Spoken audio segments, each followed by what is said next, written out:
Then Jesus went out to the lake shore again and taught the crowds that were coming to him.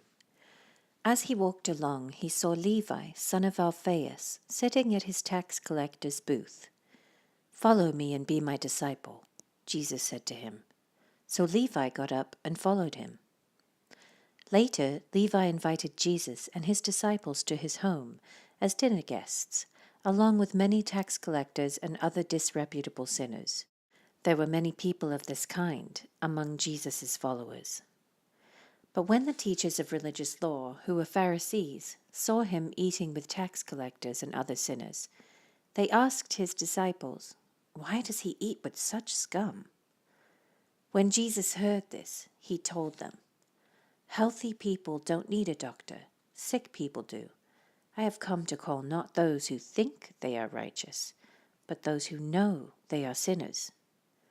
Once when Jesus' disciples and the Pharisees were fasting, some people came to Jesus and asked, "Why don't your disciples fast like John's disciples and the Pharisees do?"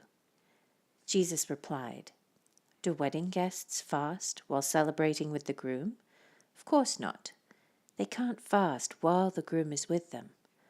But someday the groom will be taken away from them, and then they will fast. Besides, who would patch an old clothing with new cloth? For the new patch would shrink and rip away from the old cloth, leaving an even bigger tear than before. And no one puts new wine into old wineskins, for the wine would burst the wineskins, and the wine and the skins would both be lost. New wine calls for new wineskins." One Sabbath day, as Jesus was walking through some grain fields, his disciples began breaking off heads of grain to eat. But the Pharisees said to Jesus, "Look, why are they breaking the law by harvesting grain on the Sabbath?" Jesus said to them, "Haven't you ever read in the Scriptures what David did when he and his companions were hungry?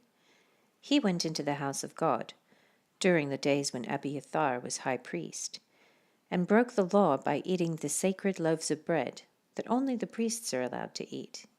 He also gave some to his companions." Then Jesus said to them, "The Sabbath was made to meet the needs of people, and not people to meet the requirements of the Sabbath. So the Son of Man is Lord, even over the Sabbath." Jesus went into the synagogue again and noticed a man with a deformed hand. Since it was the Sabbath, Jesus' enemies watched him closely. If he healed the man's hand, they planned to accuse him of working on the Sabbath. Jesus said to the man with the deformed hand, "Come and stand in front of everyone." Then he turned to his critics and asked, "Does the law permit good deeds on the Sabbath, or is it a day for doing evil? Is this a day to save life or to destroy it?" But they wouldn't answer him. He looked around at them angrily and was deeply saddened by their hard hearts.